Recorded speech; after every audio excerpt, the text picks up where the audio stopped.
ونصلي ونسلم على رسوله الكريم أما بعد أعوذ بالله من الشيطان الرجيم بسم الله الرحمن الرحيم. الفصل الثاني عن ابن عباس قال قال رسول الله صلى الله عليه وسلم وليؤذن لكم خياركم وليؤمكم قراؤكم رواه ابو داؤد.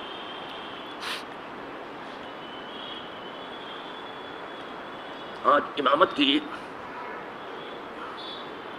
دوسری فصل میں نے شروع کیا. یہ عبداللہ ابن عباس رضی اللہ تعالیٰ عنہما سے مروی ہے. کہتے ہیں کہ فرمایا رسول اللہ صلی اللہ علیہ وسلم نے کہ تم میں سے جو اچھے لوگ ہیں وہ اذان پڑھیں. تم میں سے جہاں کہیں کی بات ہو، یہ پوری جہاں کی بات ہو، تو وہ دیکھ لیں کہ ان میں جو زیادہ اچھے لوگ ہیں وہ اذان پڑھیں،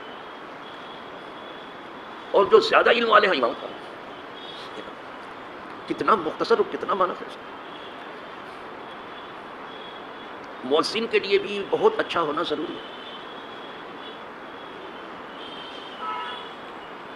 اور امام کا عالم ہونا بہت ضروری ہے، زیادہ جاننے والا لوگوں میں. قراء کے معنی علماء. اس وقت جو لوگ قاری ہوتے تھے وہ حلق سے قراءت صرف نہیں کرتے تھے، وہ جس وقت قراءت کرتے تھے زبان سے تو ایک ایک حرف کی ایک ایک نقطے کی دل گواہی دیتا تھا، سمجھ کے پڑھنا. وہ خوارج ہیں جو پڑھتے تو بہت اچھا ہیں، قرآن بہت اچھا پڑھتے ہیں، لیکن حلق کے نیچے نہیں اترتا. آئی بات سمجھیں؟ کچھ لوگ قرآن پڑھتے ہیں لیکن قرآن ان کے حلق کے نیچے نہیں اترتا. وہ خاص طور سے خوارج ہیں، وہ خارجی ہیں. لیکن کچھ لوگ ہیں کہ قرآن پڑھتے ہیں زبان سے دل میں اترتا جاتا ہے. آئی بات. تو فرمایا تم میں سے جو اچھے لوگ، تم میں سے کیا آپ کہاں ڈھونڈو گے اچھا؟ تم میں جو اچھے لوگ ہیں وہ اذان پڑھیں، اور تم میں جو زیادہ جاننے والے، کہاں زیادہ جاننے والے پائیں گے آپ، لیکن جو بھی ملے وہ امامت کریں. ایک حدیث ہو گئی، ایک اور سن لیجیے. وان ابی عطیہ العقیلی قال کان مالک بن الحویرث یاتینا الى مصلانا ونتحدث فحضرت الصلاة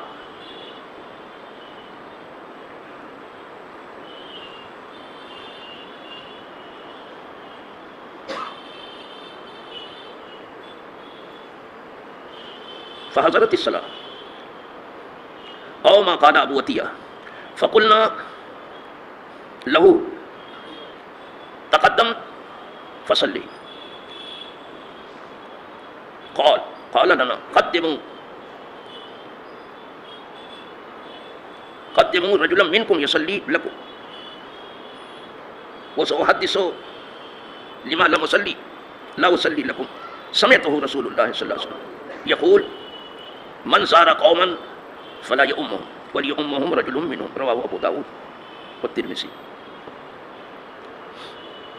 والنسائی الا انه اختصر على لفظ النبي صلی اللہ علیہ وسلم.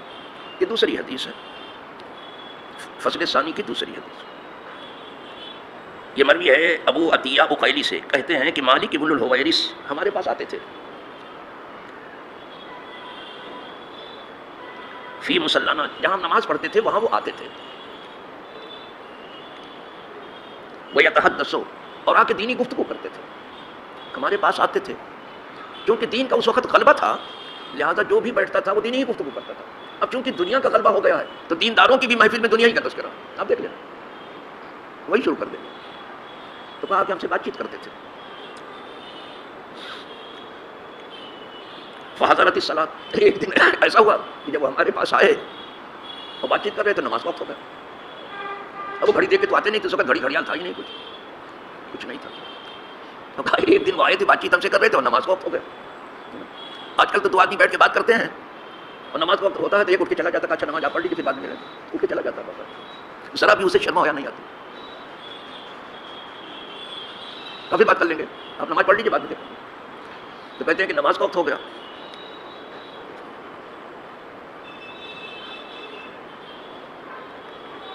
تو ایسے ہی ہوا، یا وہ جو ابو عطیہ نے کہا ہے فقلنا لہو، تو ہم نے ابو عطیہ سے کہا، کیا کہا؟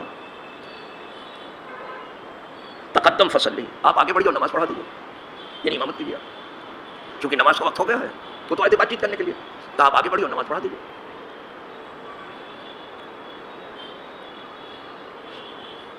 قول لنا، تب انہوں نے ہم سے کہا، ہم نے ان کو آگے بڑھایا کہ آپ بڑھ کر کے امامت کیجیے، تو انہوں نے ہم سے کہا، کیا کہا؟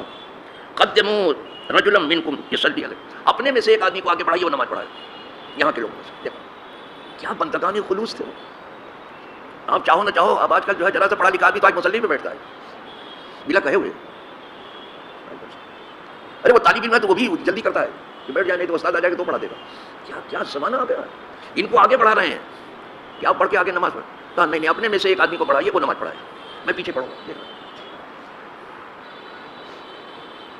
یہ بندگان عمل ہیں، بندگان خلوص ہیں، یہ اللہ والے لوگ۔ تو اپنے میں سے ایک آدمی کو پڑھائیے، میں پیچھے پڑھوں گا۔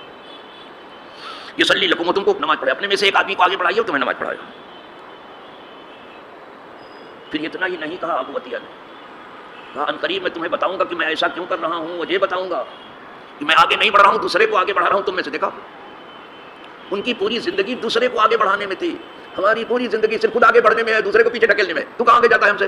انا للہ و انا، شاید کوئی ہو جو دوسرے کو بھی پش کر رہا ہو، ہے ایسے بھی ہے بندے تو دوسروں کو بھی پش کرتے ہیں، آگے بڑھاتے ہیں، لیکن بہت کم ہے۔ کہا ابھی بتاؤں گا، میں ان قریب نماز پڑھ لیجیے، پھر میں بتاتا ہوں کہ کیوں میں آگے نہیں بڑھ رہا ہوں۔ یہ کہہ رہا ہوں کہ تم میں سے کوئی کسی کو آپ آگے بڑھاؤ۔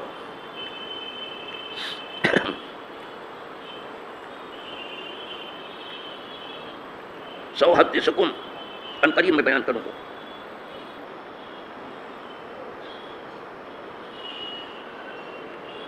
میں کیا بیان کروں کہ میں کیوں نہیں پڑھا رہا ہوں، وہ تمہیں بتاؤں گا۔ سمیت و رسول اللہ صلی اللہ علیہ وسلم، میرے کانوں نے سنا ہے حضور کو فرماتے ہوئے، دیکھ رہے ہیں جان چھڑکتے تھے فرمان رسول، جو فرمان رسول پہ جان چھڑکے وہ صحابی ہے، اور صرف وہ ظاہر تک عامل نہ تھے، باطن میں اچھی طرح سے غوطہ لگا چکے تھے۔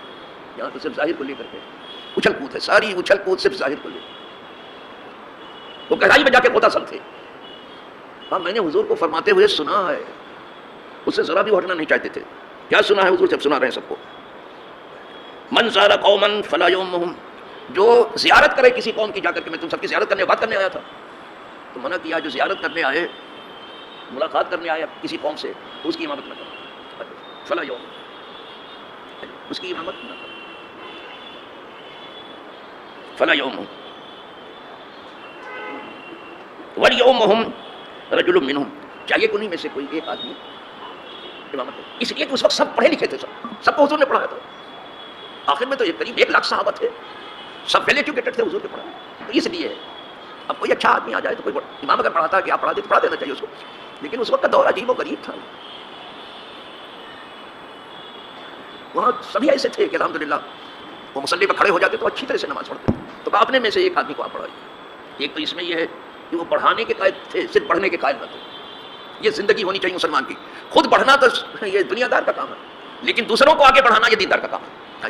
دینداری یہاں سے شروع ہوتی ہے، یس، جس سے دنیا دار کی روح کانپتی ہے کہ یہ بھی آگے نکل جائے گا کیا، جی صاحب، وہ یہ بڑھنے لگتا ہے آبادی میں تو کسی کسی کی تو روح نکلنے لگتی کہ یہ بھی صاحب 30 بار خانوں میں ہو جائے، یہ بھی آگے نکل جائے، لاہور بنا۔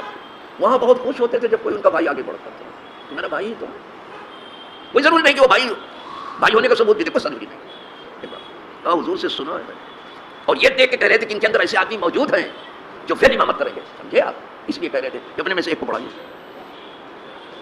لیکن آج کل کے دور میں اگر کوئی زیادہ اچھا پڑھا لکھا آدمی آ جاتا ہے اور یہ امام اس کے مقابلے میں کچھ نہیں ہو، امام کہتا ہے کہ آپ پڑھا دیجیے تو اس کو پڑھا دینا چاہیے، اس وقت کی بات الگ ہے، آئی بات سمجھ۔ لیکن جو راز اس کے اندر چھپا ہوا ہے وہ حسن عمل کا ہے، جو راز چھپا ہوا ہے اخلاص کا ہے۔